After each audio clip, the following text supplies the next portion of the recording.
Destaque de hoje, o presidente Lula disse durante a cerimônia no Palácio do Planalto, em que sancionou o reajuste de 9% no salário dos servidores federais, que os políticos brasileiros, enquanto profissionais, são honestos.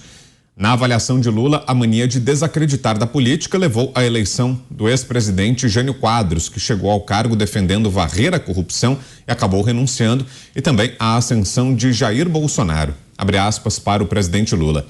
A sociedade tem essa mania de desacreditar na política. Essa antipolítica que levou o Jânio Quadros a ser eleito com a vassourinha e esse genocida golpista. Se tem uma profissão honesta, é a do político. Fecha aspas.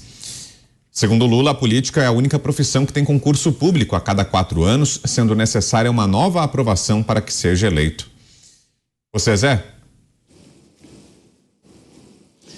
Olha, teoricamente, o político passa mesmo por um teste grave, porque buscar votos não é uma coisa fácil. Quem desconfiar, vai lá e se candidata e tenha 10 votos, para você ver a dificuldade. Então, assim, existem políticos honestos? Existem, sim. Existem políticos honestos, mas eles são poucos, porque o sistema é corrupto, o sistema é errado. Um político entra aqui na Câmara dos Deputados e aprende a fazer tudo para ser reeleito. E aí, nesta reeleição, ele começa a fazer coisas ilegais, e o Bert Hering fala exatamente nesse conceito do que é uma coisa que você considera normal, do que é uma coisa que você considera louvável, porque o meio é que faz isso. Entre bandidos, roubar não é reprovável, pelo contrário, quanto mais ladrão, mais palmas, mais elogios. Quando se está em outro ambiente, num ambiente honesto e tal, quem é mais honesto, é mais cordato e tal, é o que está mais no topo, né, desta sociedade. E quando alguém entra no mundo político e se obriga a se reeleger, ele começa a roubar para se reeleger, se reelege para roubar, até um dia que ele não sabe se ele está se reelegendo para roubar ou roubando para se reeleger. Esta é a sobrevivência nessa selva chamada política, que todos falam aqui em Brasília, mas que estão nos estados. Eles vêm muito pouco aqui em Brasília. Então, a realidade não é esta que o presidente Lula fala. A realidade é que os políticos têm os seus interesses, e ancorados nos seus interesses pessoais ou de grupos. Alguns são republicanos, outros não. Agora, com salário aí de 30 mil, não dá para ficar milionário como ficam esses políticos, não, viu? Nenhum deles. Você, Mota, que achou da análise feita pelo presidente? Olha, a política é uma atividade que tem caído em descrédito atualmente, mas a política é o único caminho para se adquirir e manter poder em uma democracia.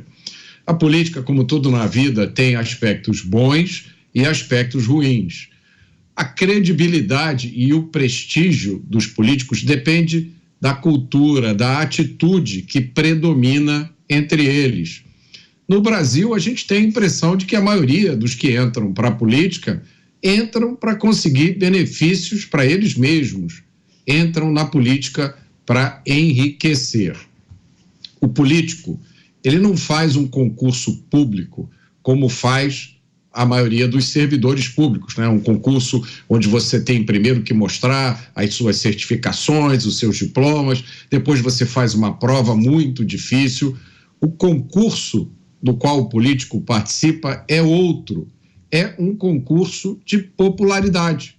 É assim que funciona nas democracias, se alguém ainda não percebeu isso.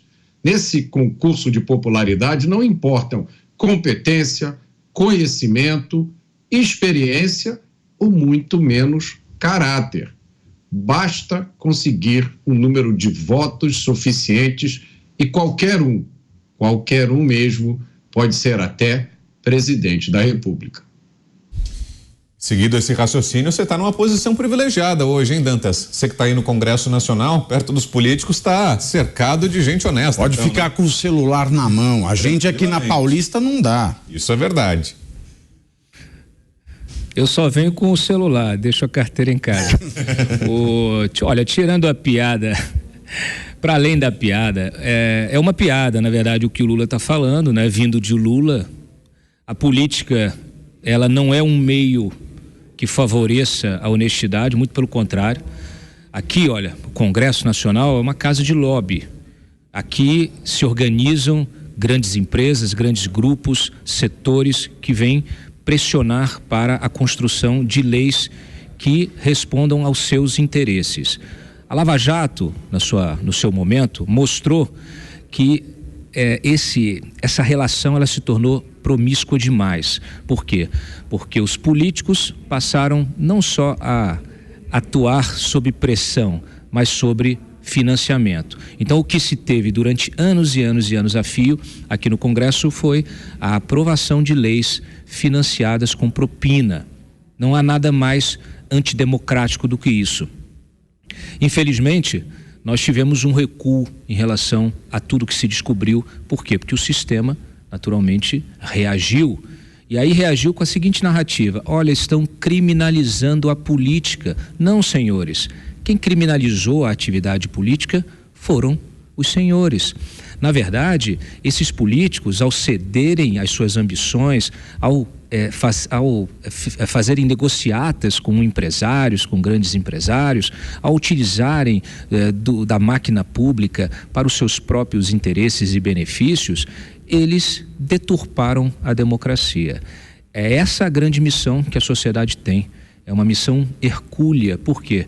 Porque ela exige um conhecimento da política, ela exige que as pessoas se informem bem, como aqui na Jovem Pan, que a gente traz esse jornalismo sem filtro político, sem pedágio comercial. A gente traz a informação bruta para vocês, para que vocês possam tomar a decisão de vocês. Vocês avaliam, comparem com outras mídias e cheguem e tirem as suas próprias conclusões. Por que isso é fundamental? Porque todos nós somos seres políticos. A cidadania, o exercício da cidadania, ela é uma atividade política e ela só é possível quando você tem a exata noção do seu papel na sociedade, dos seus direitos, dos seus deveres. Infelizmente, o nosso sistema político, ele produz a ignorância, ele incentiva a ignorância. Um povo ignorante vota naquele que fizer o show, né? Como disse o Mota aí, aquele que conseguir convencer o eleitor na campanha a votar nele. E aí você vota em qualquer um, você vota em palhaço, você vota em influencer, em BBB, você vota em corrupto e você vota e vota e vota de novo. É muito curioso. Há alguns meses eu escrevi um artigo durante a pré-campanha eleitoral em que eu mencionei todos os pré-candidatos, mas eu não me referi a eles pelo nome deles, mas pelos antepassados, pelos graus de parentesco. Então você conseguia ter uma noção exata que o neto do fulano, que o filho do Beltrano que estava ali disputando a política, né, na eleição do ano passado. No fim das contas, você percebe que a nossa política também ela é dominada há décadas e há quase século por pequenos grupos familiares, né? Eles é que têm realmente a velha política ali no DNA e fazem questão de manter seus filhos, seus netos, de eleger bisnetos, primos, de colocar todo mundo dentro da política. Aliás, agora eles querem colocar também nos tribunais de conta, né? Nos ministérios, em toda parte. Por quê? Será que é ruim? Não, a política é muito boa para quem a exerce, ainda mais com esse fim, o fim do benefício pessoal. Pavinato. Em nenhum sentido que se analise, essa frase é correta. É mais uma mentira do mentiroso Luiz Inácio Lula da Silva. Bom, uma empregada doméstica, se ela é pega roubando, ela é mandada embora por justa causa. Um político, se ele é pego roubando, ele vai terminar os 4 anos de mandato. Então não é a profissão mais honesta, não, senhor. Nem de longe. Isso é um desrespeito ao trabalhador do campo, às empregadas domésticas. É um desrespeito a quem trabalha com um escritório de advocacia, com médicos, em qualquer outra profissão. Qualquer outra profissão. Ela tem que ser mais honesta do que o político. Porque se suspeitarem de qualquer coisa, essa pessoa já perde o emprego. O político não, ele fica por 4 anos. E se souber jogar direitinho, ele consegue um revés judicial, consegue manter uma narrativa de que foi vítima e continua por mais 4 anos ou 8, se for senador. Até mesmo a palavra político, a palavra não tem nada a ver com honestidade. Político vem do grego politiquê, que nasce, né, do termo criado por Platão, né, que é politia. Politia, que as pessoas traduzem, né, vulgarmente como politeia. E politeia é o título do livro de Platão que nós traduzimos como república. Eu não sei por que raios os portugueses traduziram politia para república. Teve uma onda de latinização da cultura grega e fizeram esse desserviço, né, de mudar politia para república, que é res, coisa pública. Politia, ela tem um sentido que é o seguinte: polis é a cidade, o estado, o país, onde quer que se viva, onde quer que haja um grupamento humano que deva ser organizado. E a politia, que é a palavra da qual nasce politique, ou seja, político, política, ela diz o seguinte: ela é a ideia imutável, ela é a ideia contra a qual não se pode lutar, ela é o ideal único que limita, oprime, apara, conforma e age como inquisidor, se for necessário, para que ninguém tenha liberdade, para que a polis, o Estado, o país, esteja de acordo com a ideia da politia.